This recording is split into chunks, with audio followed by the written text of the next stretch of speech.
전쟁 나서 먹을 게 없고, 전쟁 나서 막 죽어가고, 전쟁 나서 아무것도 먹을 게 없는데 여기서 어떻게 감사가 나오겠어요? 근데 여기서 한번 뒤집어서 그래도 나는 하나님 믿는다. 내가 굶어 죽을지라도 나는 하나님 믿겠다. 그러나 하나님은 하박국 2장 4절 보겠습니다. 하박국서 2장 4절. 보라, 그의 마음은 교만하며 그 속에 정직하지 못하나 의인은 그의 믿음으로 말미암아 살리라. 의인은 그의 믿음으로 말미암아 살리라. 그랬습니다. 아멘. 이 하박국서가 되게 이게 중요한데요. 그 신약 성경에도 로마서랑 갈라디아서 이 부분에서 의인은 믿음으로 말미암아 살리라 이 부분을 여기서 따왔거든요. 따왔는데 이 하박국이 그 역사적 배경에 대해서 좀 우리가 좀 알 필요가 있는데 이스라엘의 그 역사가 3번 느부갓네살 바벨론이 이스라엘 유다에 쳐들어올 때 3번을 쳐들어왔거든요. 3번. 605년 BC 605년하고 그 다음에 597년 586년에 쳐들어왔는데 605년에는 다니엘과 세 친구들, 그 왕족들과 귀족들이 많이 끌려갔고요. 597년에 쳐들어왔을 때는 그때는 이제 에스겔이 이제 끌려갔습니다. 에스겔하고 그 또 무리들 끌려가고 그 다음에 이제 586년에 계속 유다가 반역을 하니까 느부갓네살 왕이 쳐들어왔는데 그때는 완전히 초토화됐습니다. 성전이 완전히 무너졌고 다 완전히 망했을 때입니다. 근데 오늘 하박국서의 배경은 뭐냐면 첫 번째 쳐들어왔을 때 BC 기원전 605년입니다. 기원전 605년에 쳐들어왔을 때 그때 당시 이스라엘이 밖으로는 지금 이제 느부갓네살 바벨론이 이제 신흥 제국으로 막 일어날 때고 그리고 그 전에 있던 제국이 애굽하고 아수르 제국이라고 해서 되게 유명한 제국이 있거든요. 그 위에 그러니까 이스라엘 위쪽에 아수르 제국이라고 했는데 그 아수르 제국이 부흥했었는데 그게 이제 바벨론에 의해서 무너지고 애굽 쪽도 애굽 이집트도 무너졌단 말이에요. 그런 상황 속에서 이제 국제적으로는 되게 막 그쪽으로 그렇게 혼란하고 외국 쪽으로는 되게 혼란하고 국내적으로는 이 여호야김 왕이라는 사람이 있었는데 그 전에 BC 609년에 애굽에서 쳐들어와서 유대 왕이 죽었어요. 죽으면서 이 국내적으로는 종교적으로 또 사회적으로는 되게 또 하나님을 섬기지 않으면서 우상숭배가 강했고 죄악이 물들어 있는 그러니까 총체적으로 지금 국내적으로 되게 문제가 많은 그런 시대에 이제 하박국에게 이제 하나님께서 하박국을 부르시는 겁니다. 그래서 하박국 1장에 보세요. 1장 1절 한번 같이 읽어봐요. 같이 1장 1절부터 4절까지요. 시작. 선지자 하박국이 묵시로 받은 경고라.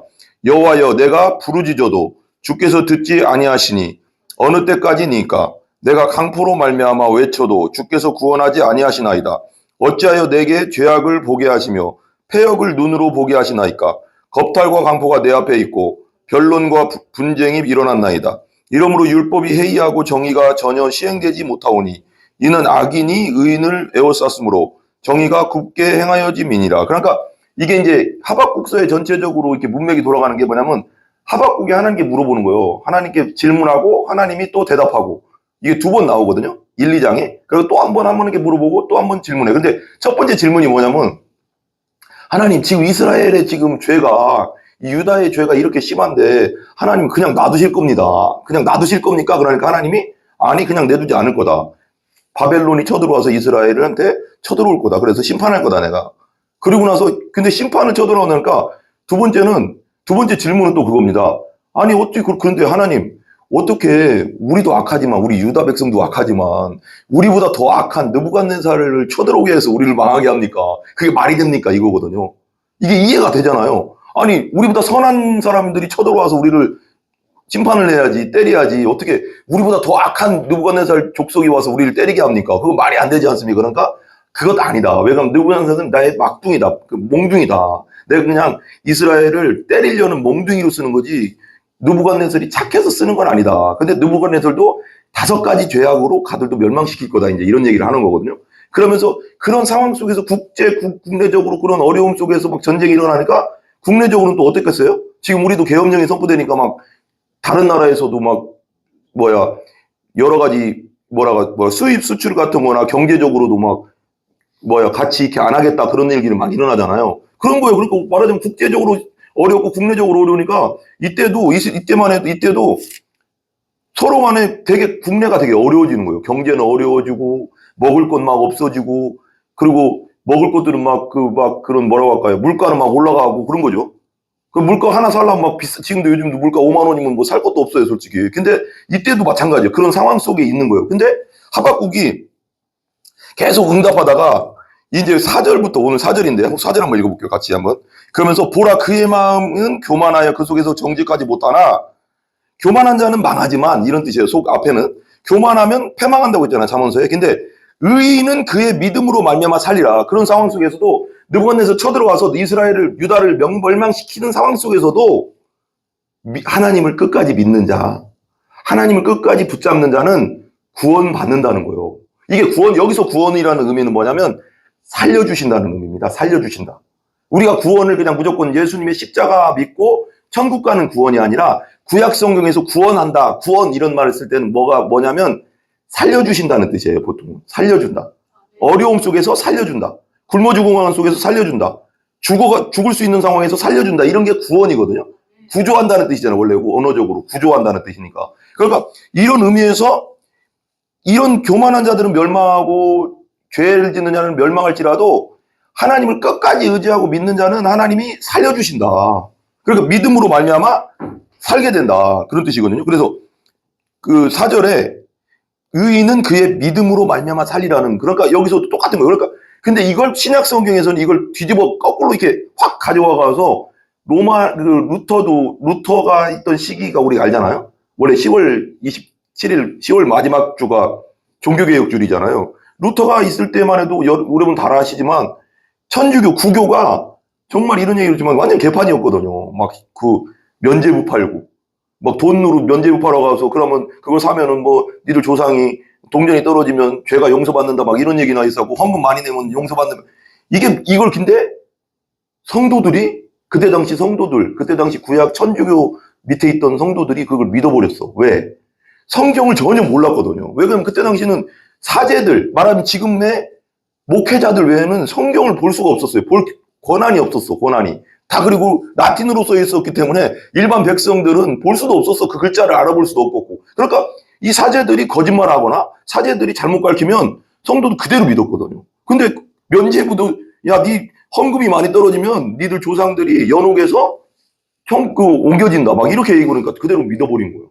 그러니까 루터가 성경을 연구하다 보니까 로마서랑 갈라디아서를 연구하다 보니까 교수였었거든요. 그 당시 신학 교수인 게 연구하면 이게 아닌데 성경에는 분명히 예수 그리스도를 믿으면 우리가 하나님 백성 되고 하나님 나라 가고 하나님의 자녀가 된다고 했는데 왜 이 천주교에서는 내가 지금 이렇게 소속돼 있는 천주교에서는 왜 백성들이 이렇게 호도하고 거짓말을 하나? 그러니까 지금 시대에도 보면요, 저는 좀 안타까운 게 보면 지금 시대도 여당이든 야당이든 보면 야당이 내가 더 보면 심각한 것 같아. 야당이든 보면 너무 거짓 뉴스, 거짓된 거. 이 진실을 말해야 되는데 자기 당을 위해서 거짓을 너무 많이 말하잖아. 그러면 사람들이 일반 백성들은 그걸 이게 분별해서 들어야 되는데 너무 그걸 믿어버려. 그걸 좀 이렇게 이게 맞나 안 맞나 확인을 해봐야 되는데 그 사람이 거짓 뉴스를 때려도 그런가 보다 하고 믿어버리니까. 그러니까 당이 이 백성들도 우리나라도 그렇잖아요. 이쪽 아니면 이쪽이고 완전 막 극단적으로 막 서로 막 갈라지잖아요. 그러니까 내가 볼 때는 이게 문제가 심각하고 이 당시만 해도 그러니까 그런 상황 속에서 루터도 제대로 된 걸 이제 본 거죠. 내가 지금까지 나는 천주교에서 뭐 고해성사하고 뭐하고 이런 걸 해야지 구원받는다고 배웠는데 우리가 지금까지 배운 거 진짜 성경적이지 않았구나. 그러면서 성경을 로마서와 갈라디아서를 보면서 오직 예수뿐이 없구나. 오직 예수만이 우리를 구원할 수 있다는 것을 깨닫게 되면서 이 눈이 열린 거죠, 한마디로. 이게 눈이 열려야 되거든. 믿음도 눈이 열려야 되잖아요. 열려버리니까 이제 이걸 안 알릴 수가 없으니까 비텐베르크 성당에 가서 95개조 방법문을 쓴 겁니다. 써가서 붙여놓은 거예요. 근데 붙여놨는데 원래는 루터는 종교개혁을 처음부터 일으키려고 한 게 아니에요. 그 책을 읽어보니까. 일으키려고 한 게 아니라 천주교가 잘못된 거, 그러니까 우리가 지금 믿고 있는 거, 구약, 지금 가톨릭이 잘못된 것에 대해서 우리가 한번 말하자면 토론을 한번 해보자 이거요. 성경적으로 맞냐 안 맞냐. 근데 성경이 루터가 말한 게 맞거든요.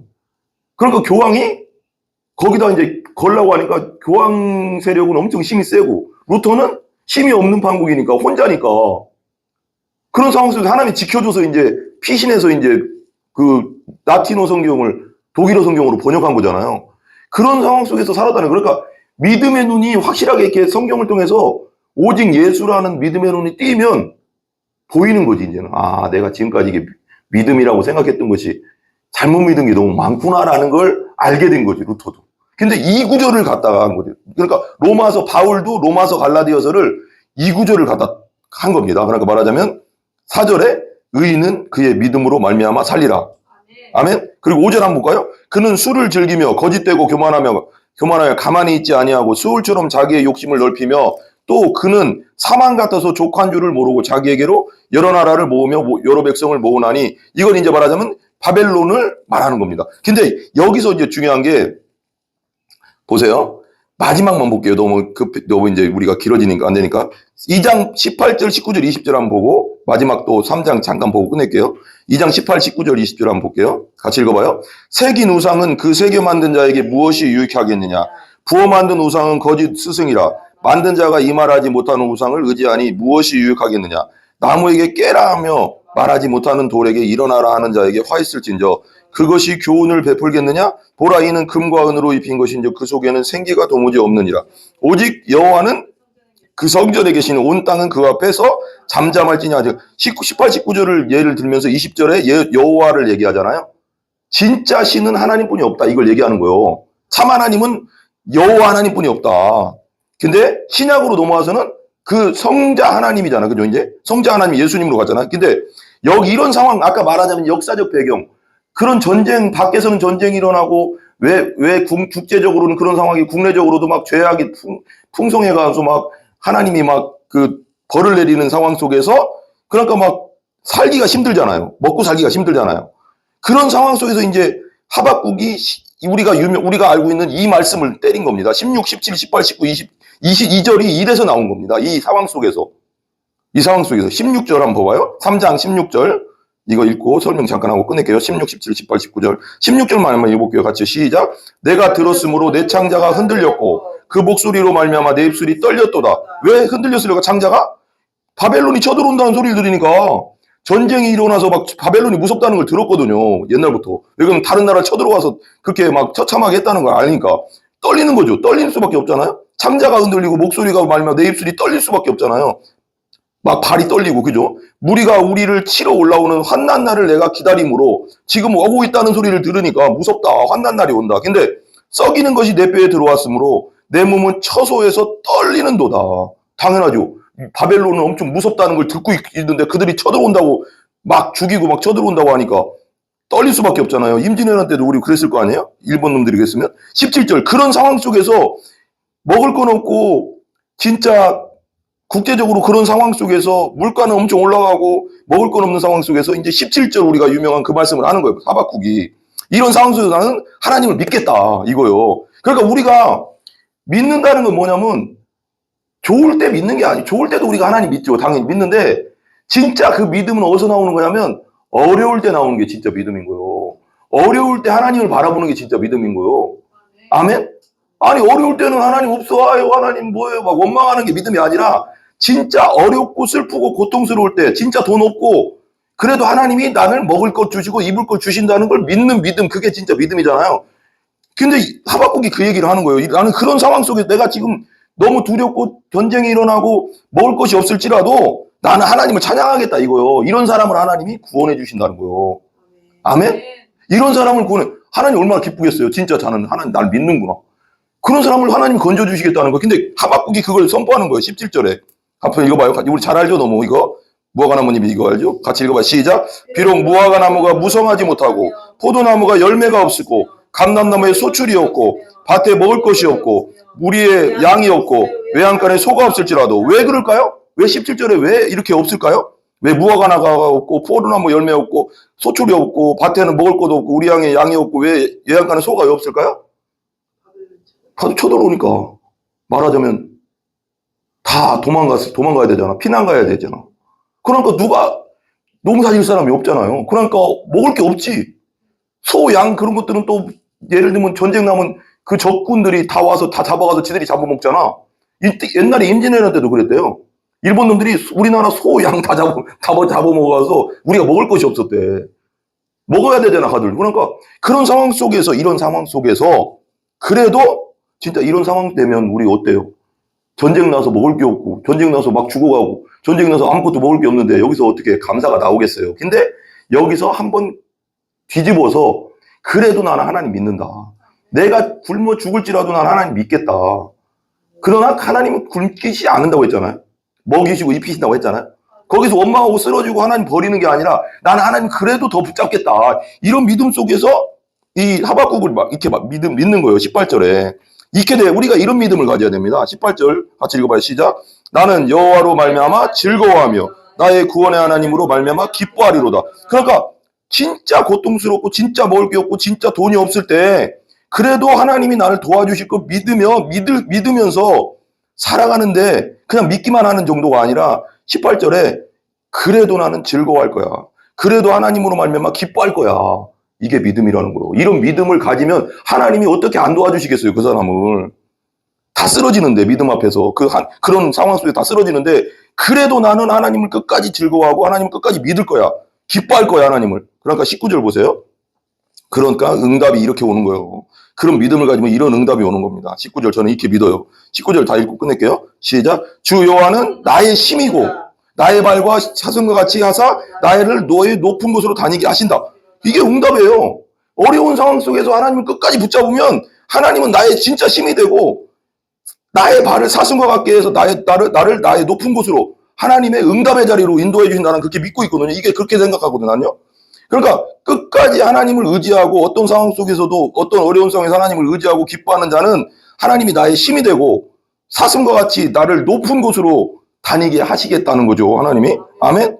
이 노래를 지휘하는 사람을 위하여 내 수금에 맞춘 것이니라. 여러분, 나는 복음이라는 말이 너무 좋은 게 뭐냐면 어떤 상황 속에서도 우리 예수님이 다 당해놨다는 거 있잖아요. 다 당해놨잖아요. 십자가에서 우리의 모든 형벌을 당해놨고 십자가에서 우리의 모든 고통을 대신 받아뒀고 십자가에서 모든 것을 다 해결했으니까 우리가 이걸 믿는다면은 우리에게 일어나는 돈이 없고 먹을 게 없고 좀 고통스러운 거 예수님이 나에게 해주신 거에 비하면 아무것도 아닌 거예요. 이거 믿으면 이거 붙잡고 가면 이거 다 이겨낼 수 있습니다. 예수님은 날 때문에 고통당했고 예수님 나 때문에 침뱉음 당했고 예수님 나 때문에 수치를 다 당했는데 내가 당하는 조금의 부끄러움, 수치, 내가 당하는 조금의 고통, 내가 당하는 뭐 물질에 없는 고통, 뭐 어려움, 힘든 거 예수님이 나를 위해서 고통당한 거에 비하면 아무것도 아니에요. 다 이겨낼 수 있습니다. 믿음으로. 근데 끝까지 나는 하나님 앞에 끝까지 믿음으로 서는 자는 아까 말한 대로 하나님이 나의 힘이 되고 하나님이 진짜 사슴의 발같이 높은 곳에 나를 세워주신다. 나는 그게 응답이라고 믿거든요. 그러니까 우리가 어떤 상황 속에서도 끝까지 정말 우리가 살다 보면 어려운 상황 많잖아요. 그래도 끝까지는 하나님은 살아계시고 하나님 나의 주인이시고 내가 죽음이 올지라도 난 하나님 놓지 않겠다. 그런 자는 하나님 앞에 분명히 구원받는다. 나는 믿습니다. 아멘? 아멘. 예.